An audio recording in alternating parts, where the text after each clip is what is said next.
Assalamualaikum warahmatullahi wabarakatuh. Welcome back to Miss Ais channel. Hai siswa-siswi Miss, apa kabar semuanya nak? Semoga dalam keadaan sehat walafiat. Nah, materi kita pada hari ini yaitu tentang struktur atom. Nah, submateri kita pada hari ini yaitu terbagi menjadi 4 submateri. Yang pertama yaitu tentang perkembangan model atom. Yang kedua, partikel penyusun atom, notasi atom, isotop, isobar, isoton, dan isoelektron. Submateri yang terakhir dari struktur atom. Oke, kita mulai saja langsung pembahasannya ya. Kita masuk ke submateri yang pertama yaitu tentang perkembangan model atom. Nah, di perkembangan model atom di sini terdapat 5 model atom yang berkembang dari Dalton, kemudian Thomson, Rutherford, Bohr, dan yang terakhir yaitu model atom modern atau yang sering dikenal dengan mekanika kuantum. Nah, kita masuk ke teori atom yang pertama yaitu model atom Dalton. Nah, di sini Miss bagi menjadi dasar dibuatnya model atom tersebut dan juga teorinya. Nah, yang pertama di sini dasar dibuatnya model atom Dalton itu adalah hukum kekekalan massa. Kalau yang sudah kita pelajari hukum kekekalan massa yaitu massa sebelum dan massa sesudah reaksi itu adalah sama, atau sering dikenal dengan hukum Lavoisier, dan juga hukum perbandingan tetap yaitu hukum Proust. Nah, untuk teorinya di sini terbagi menjadi empat teori. Nah, teori pertama, atom merupakan bagian terkecil dari materi yang sudah tidak dapat dibagi lagi. Kemudian yang kedua, atom dari unsur yang sama mempunyai sifat yang sama, sedangkan atom dari unsur yang berbeda mempunyai sifat yang berbeda. Yang ketiga, reaksi kimia merupakan pemisahan atau penggabungan atau penyusunan kembali dari atom-atom, sehingga atom tidak dapat diciptakan atau dimusnahkan. Yang keempat, atom-atom bergabung membentuk senyawa dengan perbandingan bilangan bulat dan sederhana. Kembali lagi, dasarnya hukum perbandingan tetap. Nah, kalau kita lihat berdasarkan teori-teorinya, maka model atom Dalton ini bisa kita samakan seperti bola pejal. Kalau kita buat gambarannya itu seperti ini, seperti bola pejal, tidak ada rongga. Nah, kalau kita perhatikan kenapa sampai bisa ya Miss sampai perkembangan model atomnya itu sebanyak 5 kali perkembangan hingga yang terakhir itu adalah model atom modern. Nah, pastinya di setiap model atom itu mempunyai kelemahan dan kelebihan. Nah, apa itu Miss kelemahan dari model atom Dalton? Nah, di sini Miss sudah tuliskan kelemahan model atom Dalton yaitu tidak dapat menerangkan suatu larutan yang dapat menghantarkan arus listrik. Nah, sementara yang kita ketahui beberapa unsur dia termasuk dapat menghantarkan arus listrik. Nah, kemudian kelebihannya apa? Nah, kelebihannya dari model atom Dalton ini adalah mulai membangkitkan minat terhadap penelitian mengenai model atom. Nah, kita masuk kepada model atom yang kedua, yaitu model atom Thomson. Nah, di sini Miss bagi menjadi 2 dasar dan teorinya. Dasarnya yaitu percobaan sinar katoda.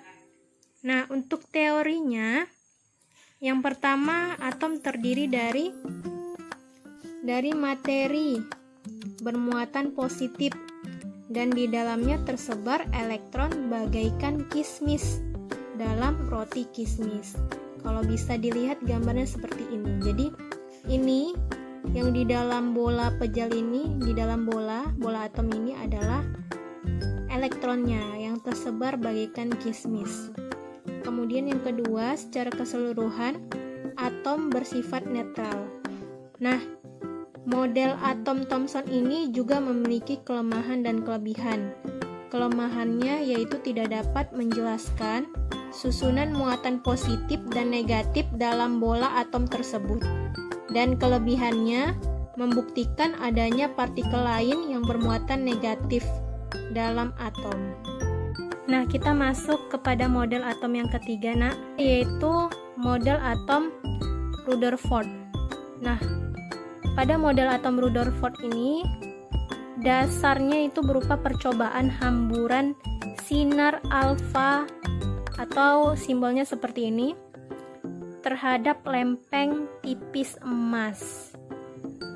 Nah, adapun teorinya yaitu yang pertama, atom terdiri atas inti atom. Kalau kita lihat gambarnya seperti ini. Inti atomnya berada di pusat lingkaran. Nah, dan elektron-elektron bermuatan negatif yang beredar mengelilingi inti. Jadi elektron negatifnya ini mengelilingi intinya yang bermuatan positif. Kemudian yang ketiga, sebagian besar volume atom adalah ruang kosong. Nah, yang nomor 2 tadi atom bersifat netral sehingga jumlah proton dalam inti sama dengan jumlah elektron yang mengelilingi inti.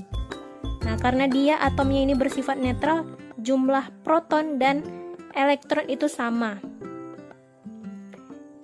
Nah, adapun kelemahannya itu tidak dapat menjelaskan alasan mengapa elektron tidak dapat jatuh ke dalam inti.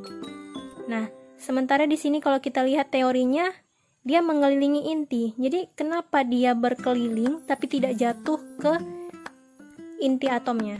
Nah, itu dia kelemahannya. Dia tidak tahu alasannya mengapa. Nah, kemudian kelebihannya membuat hipotesis bahwa atom tersusun dari inti atom dan elektron yang mengelilingi inti.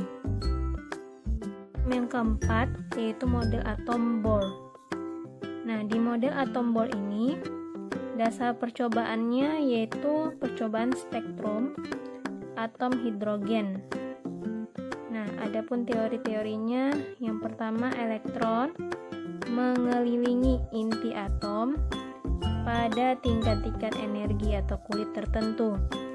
Kita bisa lihat ya di gambarnya, si elektron yang Miss tunjuk di sini yaitu berada pada tingkat-tingkat energi atau kulit tertentu. Jadi dia mengelilingi inti atom, elektron-elektronnya.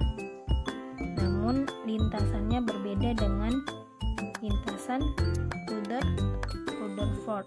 Teori yang kedua yaitu pada keadaan normal, elektron menempati lintasan dengan tingkat energi terendah. Keadaan demikian disebut keadaan dasar atau ground state. Yang ketiga, elektron dapat berpindah dari tingkat energi satu ke tingkat energi lain. Yang keempat, perpindahan elektron dari tingkat energi rendah ke tinggi disebut eksitasi. Perpindahan elektron dari tingkat energi tinggi ke rendah disebut deeksitasi. Nah, kelemahannya hanya dapat menerangkan spektrum dari atom atau ion yang mengandung satu elektron. Akan tetapi tidak dapat menjelaskan spektrum ion atau atom berelektron banyak. Dia cukup satu elektron. Nah, jadi maksudnya apa? Jadi dia tidak mampu menerangkan bagaimana atom dapat membentuk molekul melalui ikatan kimia. Kemudian kelebihannya dapat menjelaskan bahwa elektron bergerak mengelilingi inti pada tingkat energi atau lintasan tertentu. Model atom kelima yaitu model atom modern mekanika kuantum. Nah, di model atom modern, ilmuwan yang berperan adalah 3 orang, yaitu S. Schrödinger berupa teori persamaan gelombang, yang kedua Werner Heisenberg tentang azas ketidakpastian, dan yang ketiga Louis de Broglie, teori dualisme gelombang partikel elektron.